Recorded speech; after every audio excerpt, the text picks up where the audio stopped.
Hello, welcome back to the reading of The Poem of the Man God, written by Maria Valtorta, Volume 1, Chapter 28, Part 2, The Journey to Bethlehem.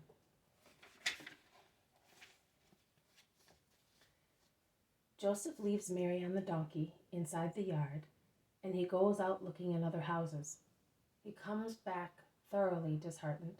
He has not found anything. The fast winter twilight is beginning to spread its shadows.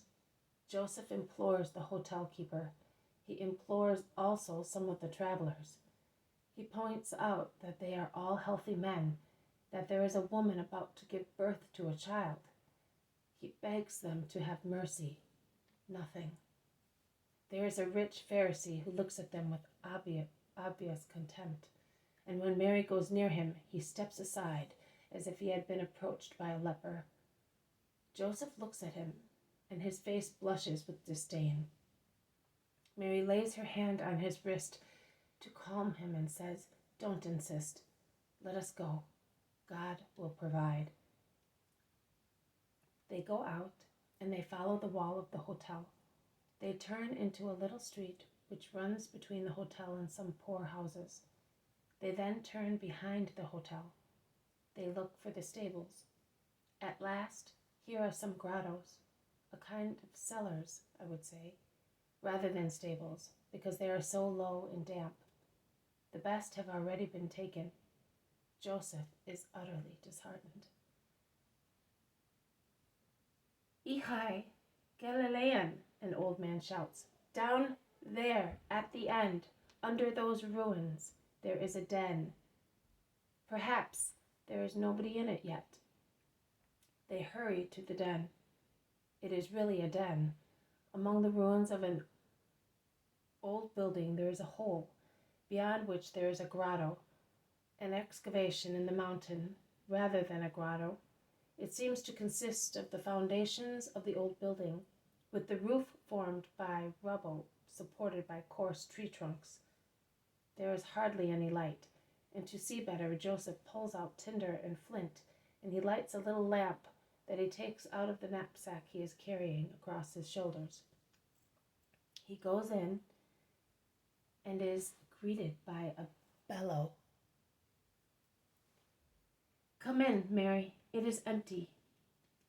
There is only an ox." Joseph smiles. It is better than nothing. Mary dismounts from her donkey and goes in. Joseph has hung the little lamp on a nail of one of the supporting trunks. They see the vault covered with cobwebs, the soil, stamped ramshackle earth with holes, rubbish, excrement. The soil is strewn with straw.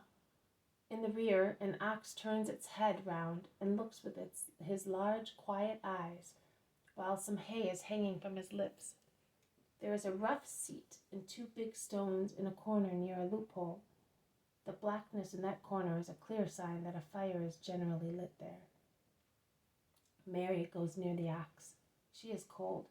She puts her hands on his neck to feel its warmth. The ox bellows but does not stir. It seems to understand. Also, when Joseph pushes it aside to take a large quantity of hay from the manger and make a bed for Mary, the ox remains calm and quiet. The manger is a double one. That is, there is one out of which the ox eats, and above it there is a kind of a shelf with some spare hay, which Joseph pulls down. The ox makes room also for the little donkey that, tired and hungry as it is, starts eating at once. Joseph discovers also a battered bucket turned upside down. He goes out, because he saw a little stream outside, and he comes back with some water for the little donkey.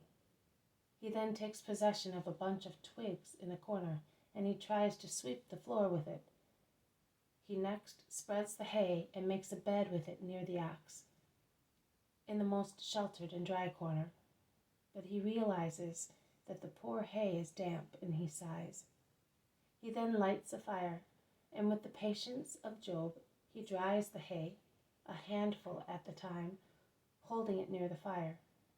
Mary is sitting on the stool. She is tired. She watches and smiles. The hay is now ready. Mary sits down more comfortably on the soft hay, with her back leaning against one of the tree trunks. Joseph completes the furnishings, hanging his mantle as a curtain on the hole that serves as a door. It is a makeshift protection. He then offers some bread and cheese to the Virgin, and he gives her some water out of a flask. "Sleep now," he says. "I will sit up and watch that the fire does not go out. There is some wood, fortunately. Let us hope that it will burn and last.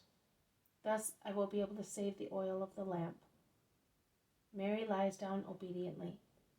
Joseph covers her with her own mantle and with the blanket that she had round her feet earlier. "But you will be cold." "No, Mary. I'll be near the fire. Try and rest now. Things will be better tomorrow."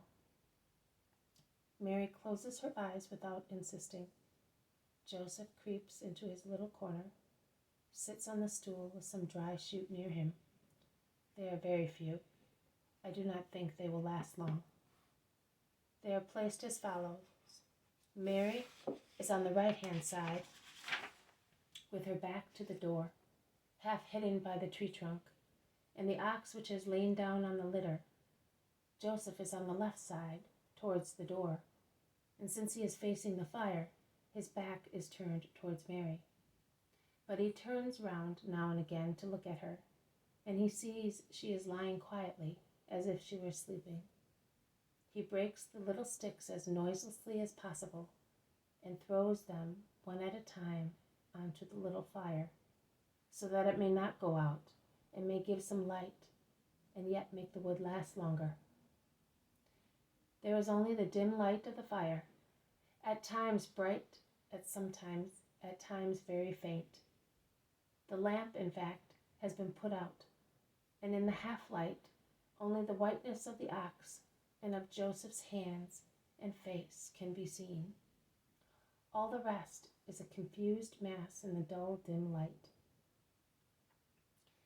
"There is no dictation," says Mary. "The vision speaks by itself. It is for you to understand the lesson of charity, humility, and purity emanating from it. Rest, rest, watching, as I used to keep watch, waiting for Jesus. He will come to bring you his peace." This has been a reading from the poem of the Man God, written by Maria Valtorta, Volume 1, Chapter 28, Part 2, The Journey to Bethlehem. Thank you for listening. I will see you tomorrow. May God bless you, and may peace be with you.